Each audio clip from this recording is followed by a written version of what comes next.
এক মুসলমান বলে যায় বাবার মাজারও কি লইয়া যায়, কি না এইগুলি সিন্নি সিন্নি সিন্নি। এক মুসলমান বাবার মাজারও সিন্নি লইয়া যায়, আর এক হিন্দুয়ে দেবতার ঘর বুক লইয়া যায়। বুক হেরা বুক কয়, দেবতারা যে খানা দেয়, দুধ দেয়, চিরা দেয়, কলা দেয়, মিষ্টি দেয়, এইগুলি কয় দেবতার ভুক। এক হিন্দুয়ে দেবতার ঘর ভুক লইয়া যায়, আর এক মুসলমানে বাবার মাজারও সিন্নি লইয়া যায়। দুজনে রাস্তার দেখা। মুসলমান লোকটা হিন্দু লোকটারে জিজ্ঞাসা করে, তুমি কই যাও? কয় দেবতার ঘর যাই। আতো কি? কয় দেবতার ভুক। মুসলমানে হিন্দুরে জিজ্ঞাসা করে, দেবতারে ভুক দিলে কি উপকার হয়?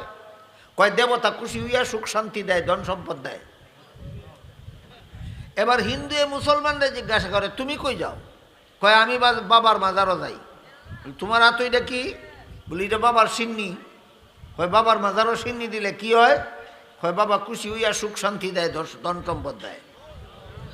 তখন হিন্দু লোকটা কয় এই জন্যই আমরা বইলা থাকি তোমরার ধর্মে আর আমরার ধর্মে সামান্য বেশ কম ছাড়া আর কোনো বেশ কম নাই। কি বেশ কম? কয় আমরার ধর্মে যেই দেবতারে বুক দিলে খুশি হইয়া ধন সম্পদ আর সুখ শান্তি দেয়, এই দেবতা তাকে মান্ডব গড় খারা। খারা বুঝেন? দাঁড়ানো। আমরা যেই দেবতারে বুক দিলে খুশি হইয়া সুখ শান্তি আর ধন সম্পদ দেয়, সেই দেবতা মান্ডব গড় খারা থাকে। আর তোমরার মাজারও যেই বাবারে সিন্নি দিলে খুশি হইয়া সুখ শান্তি আর ধন সম্পদ দেয়, এটা মাজারও তাকে ফরা। তোমরারটা ফরা আর আমরারটা খারা। এই ফরা আর খারা ছাড়া তোমরার ধর্মে আমরার ধর্মে আর কোনো বেশ কম নেই।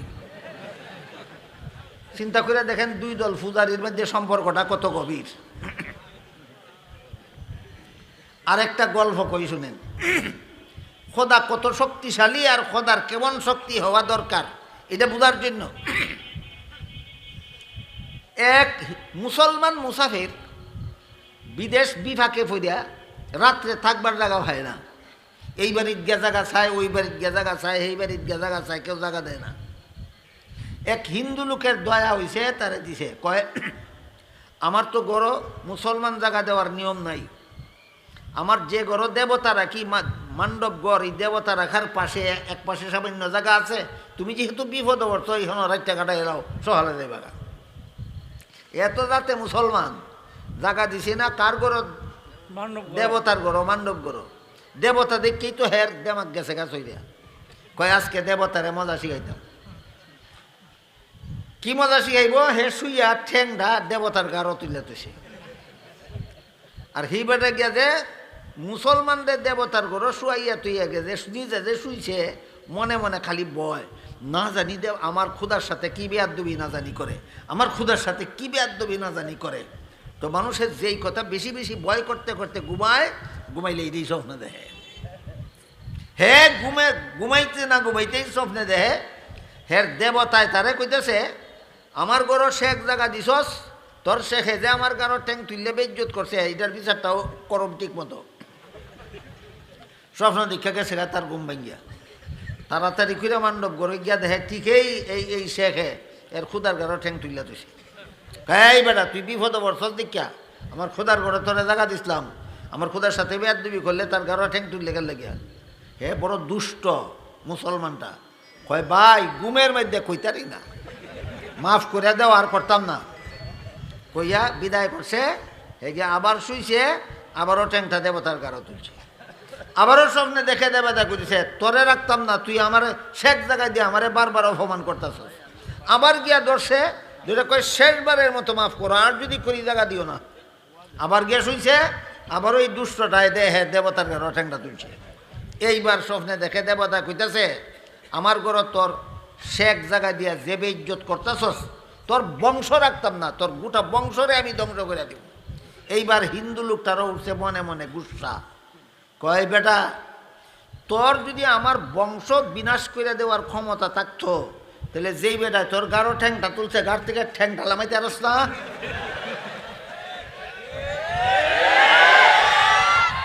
কেমন শক্তিশালী খোদা! যে একটা ভিন্ন ধর্মাবলম্বী খুদার ঘর ঠ্যাং তুইলা দিলে ঠ্যাংটা ওলামাইতারে না। এই হইল পূজারীদের অবস্থা, এই ছিল তাদের পূজনীয় বস্তুদের অবস্থা। আমি তো আপনারা সহজভাবে গল্পের মাধ্যমে কইলাম, এবার শুনেন তো আল্লাহ কোরআনে কিভাবে বলেন।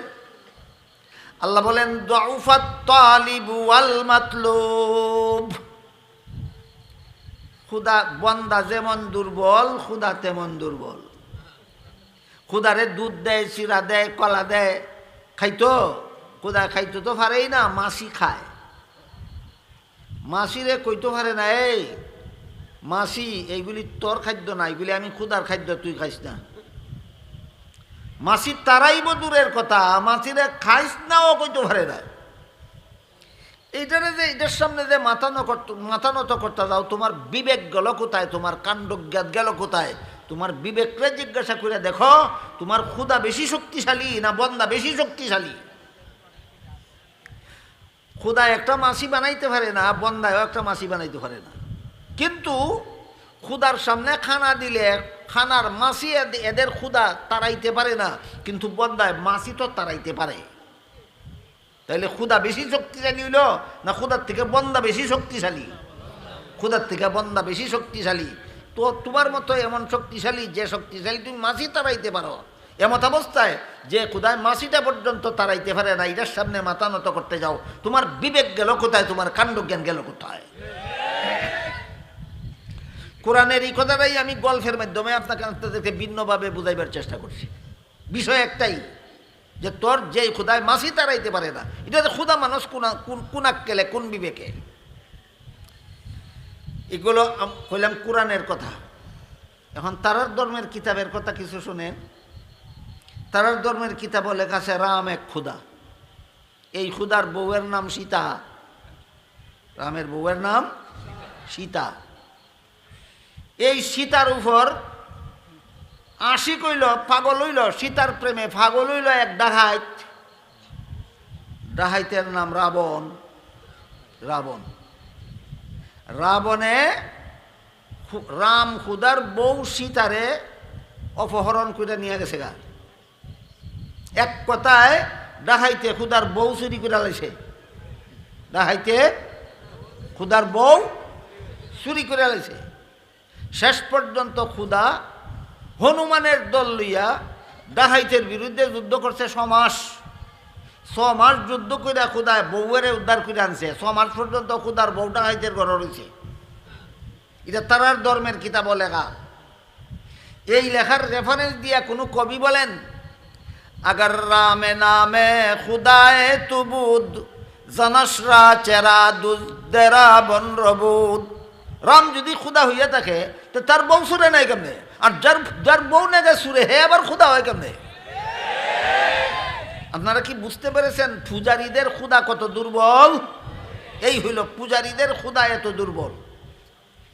এই জন্য আল্লাহ পাক রব্বুল আলামিন, আমি আগেই বলেছিলাম, কোনো মহিলা যদি স্বামীরে কয় যে স্বামী তুমি ওই, কিন্তু আমার সাথে মিলামিশা করার অধিকার অন্য পুরুষের আছে, এটা যেমন সতী নয় অসতী, ঠিক তেমনিভাবে যেই ছেলে বাপরে কয় বাপ তুমি ওই, তবে জন্মদাতা তুমি এখানে, জন্মদাতা আমার আরও আছে, সে যেমন সুপুত্র নয় কুপুত্র, ঠিক তেমনিভাবে যে মুসলমানে আল্লাহরে কয় লা ইলাহা ইল্লাল্লাহ, তুমি ছাড়া কোনো মাবুদ নাই, কিন্তু সন্তান দেওয়ার ক্ষমতা মাজারের বাবারও আছে, এটাও সৎ বন্দা না অসৎ বন্দা। এই সমস্ত অসৎদের ব্যাপারে আল্লাহ পাক রব্বুল আলামিন বলেন, ইন্নাল্লাহা লা ইয়াগফিরু আন ইউশরাকা বিহি ওয়া ইয়াগফিরু মা দুনা যালিকা লিমান ইয়াশা। আল্লাহ পাক রব্বুল আলামিন শিরিকের নিম্ন পর্যায়ের যে কোনো গুনাহ, যে কোনো বান্দাকে ইচ্ছা করলেই মাফ করে দিবেন, ইচ্ছা করলেই মাফ করে দিবেন। কিন্তু আল্লাহর সাথে যারা শরীকদার সাব্যস্ত করে এদের কোনোদিন মাফ নাই। এরা চিরকাল জাহান্নামের শাস্তি ভোগ করবে। কতদিন? চিরকাল জাহান্নামের শাস্তি ভোগ করবে। এই মর্মে হাদিস শরীফে রাসূল করিম সাল্লাল্লাহু আলাইহি ওয়াসাল্লাম বলেন, আতানি আতিম মিন ইনদি রাব্বি ফাখায়্যারানি বাইনা আন ইয়াদখুলা নিসফু উম্মতি আল জান্নাতা ওয়া বাইনা আশ-শাফাআহ ফাখতারতুস শাফাআতা ওয়া হিয়া লিমান মাতা ওয়া লাম ইউশরিক বিল্লাহি শাইআ। রাসূল বলেন, আল্লাহ আমার কাছে ফেরেশতা পাঠাইছেন দুইটা প্রস্তাব দিয়া। দুই প্রস্তাবের কোনো একটা গ্রহণ করতে পারবেন, একসাথে দুইটা গ্রহণ করার যেত না। একটা প্রস্তাব হইল আপনার অর্ধেক উম্মত বেহেশতে যাবে, অর্ধেক উম্মত দুজকে যাবে। এই প্রস্তাবটা যদি আপনার পছন্দ না হয়, তাইলে 2 নম্বর প্রস্তাব দিতেছি আমি আল্লাহ, আপনার নেককার উম্মত বেহেশতে যাইব, গুনাহগার উম্মত দুজকে যাইব। তবে গুনাহগার উম্মতকে আপনার সুপারিশে আমি দুজক থেকে নাজাত দিয়া দিব। কটা প্রস্তাব? দুটোটাই গ্রহণ করার অনুমতি দিলেন না, যে কোনো একটা। রসুল কোন প্রস্তাবটা গ্রহণ করলেন আমি বলার আগে আপনাদের কাছে জানতে চাই, আপনাদের কোনটা পছন্দ হয়, প্রথমটা না দ্বিতীয়টা? দ্বিতীয়টা। রাসূল বলেন, ফাখতারতুস শাফাআতা ওয়া হিয়া লিমান মাতা ওয়া লাম ইউশরিক বিল্লাহি শাইআ। আমি দ্বিতীয় প্রস্তাবটা গ্রহণ করলাম, অর্থাৎ আমার গুনাহগার উম্মত দুজকে গেলেও আমার সুপারিশে আল্লাহ আমার গুনাহগার উম্মতকে শেষ পর্যন্ত দুজক থেকে নাজাত দিয়ে জান্নাতে পৌঁছাইয়া দিবেন।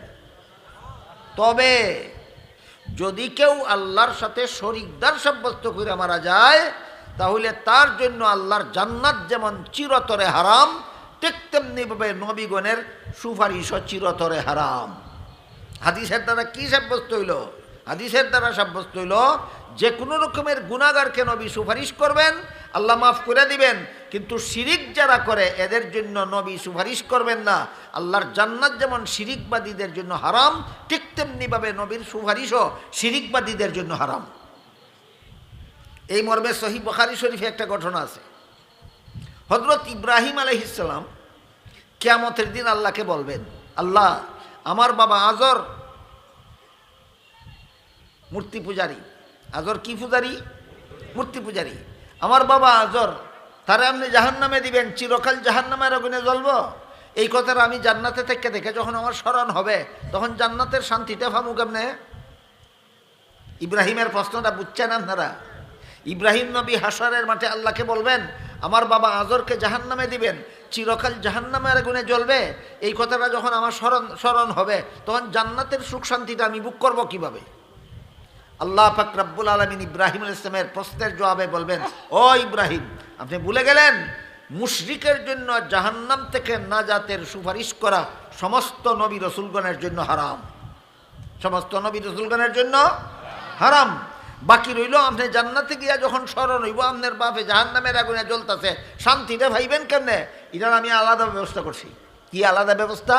রসুল বলেন, ইব্রাহিম আলাইহিস সালাম হঠাৎ দেখবেন একটা শূকরকে জাহান্নামের আগুনে নিক্ষেপ করা হয়েছে। তখন তিনি চিনতে পারবেন না যে এইটাই তার বাবা।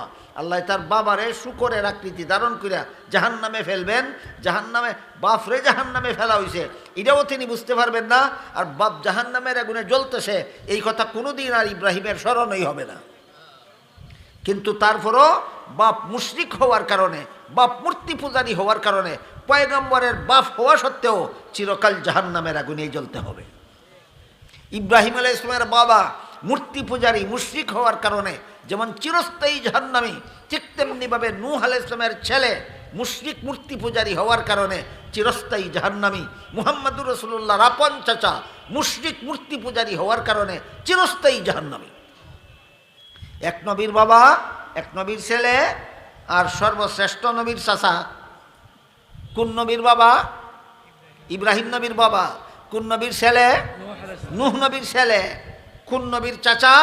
মুহাম্মদুর রাসূলুল্লাহ সাল্লাল্লাহু আলাইহি ওয়াসাল্লামের এক চাচা আবু লাহাব চিরস্থায়ী জাহান্নামী, আরেক চাচা আবু তালিব চিরস্থায়ী জাহান্নামী।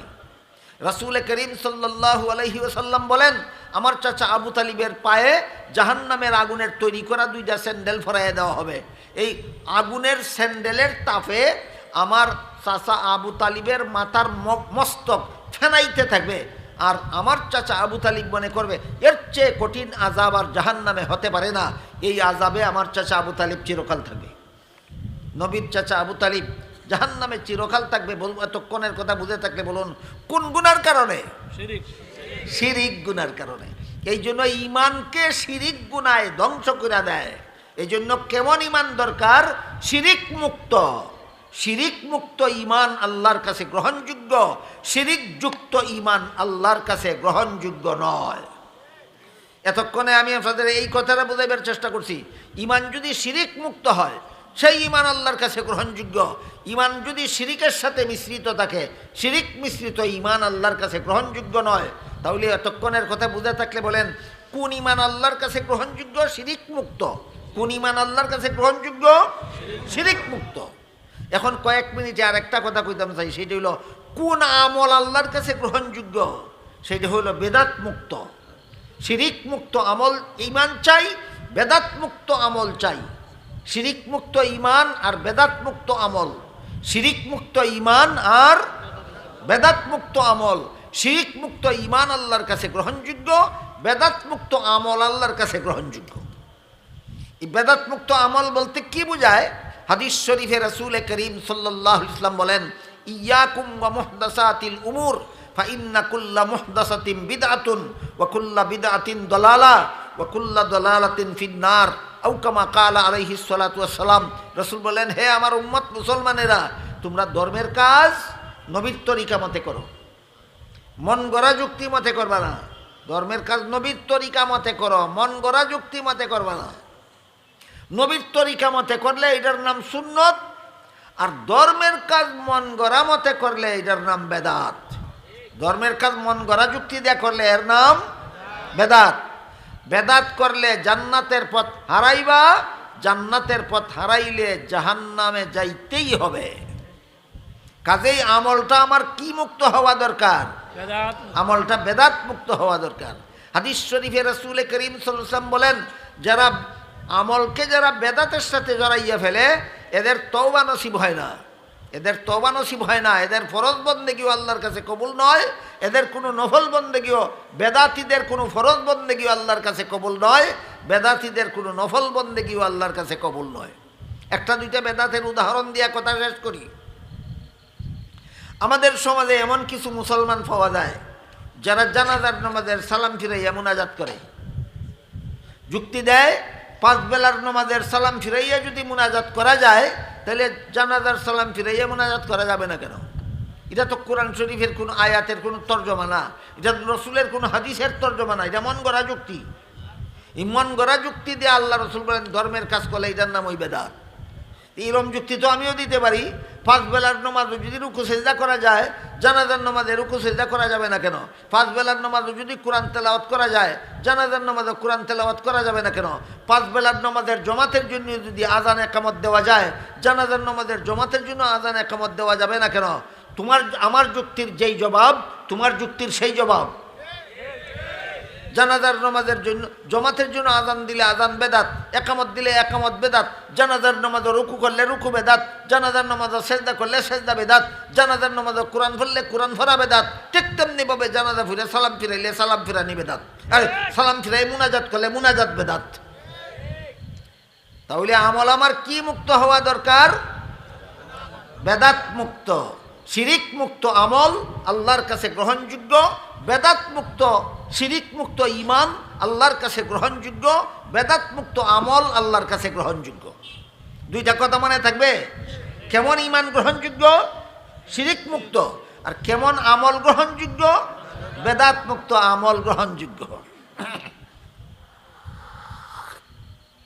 আরেকটা যুক্তি দেওয়া হয়, আমার বাবাকে সম্মান করার জন্য যদি দাঁড়াইতে পারি, আমার শ্বশুরকে সম্মান করার জন্য যদি দাঁড়াইতে পারি, আমার পীরকে আমার উস্তাদকে সম্মান করার জন্য যদি দাঁড়াইতে পারি, তাহলে নবীকে সম্মান করার জন্য দাঁড়াইলাম, দোষ কি? এটা কোন সূরার কত নম্বর আয়াতের তর্জমা? এটা কোন কিতাবের কত নম্বর হাদিসের তর্জমা? মুঠেও না। এটা একটা মন গড়া যুক্তি, এটা একটা মন গড়া যুক্তি। আমি জিজ্ঞেস করি, তোমার বাবাকে সম্মান করার জন্য দাঁড়াও, বাবা আসলে না না আসলে? আসার পরেও তুমি তারে দেখলে না না দেখলে? তোমার পীর উস্তাদকে সম্মান করার জন্য দাঁড়াও, আসলে না না আসলে? আসার পরেও তারে দেখলে না না দেখলে? নবীকে সম্মান করার জন্য যে তুমি দাঁড়াইলা, নবী আসলেন কখন আর তুমি দেখলা কখন? সুতরাং যুক্তি খাটে না বেখাপ্পা? বেখাপ্পা না, আমি কই এগুলি ফসা যুক্তি। ফসা যুক্তি দিয়া ধর্মের কাজ করবা। নবী বলেন তোমার আমল বেদাত। এই জন্য বলেছি ইমান গ্রহণযোগ্য হওয়ার জন্য শিরিক মুক্ত ইমান হওয়া দরকার, আর আমল গ্রহণযোগ্য হওয়ার জন্য বেদাত মুক্ত আমল হওয়া দরকার।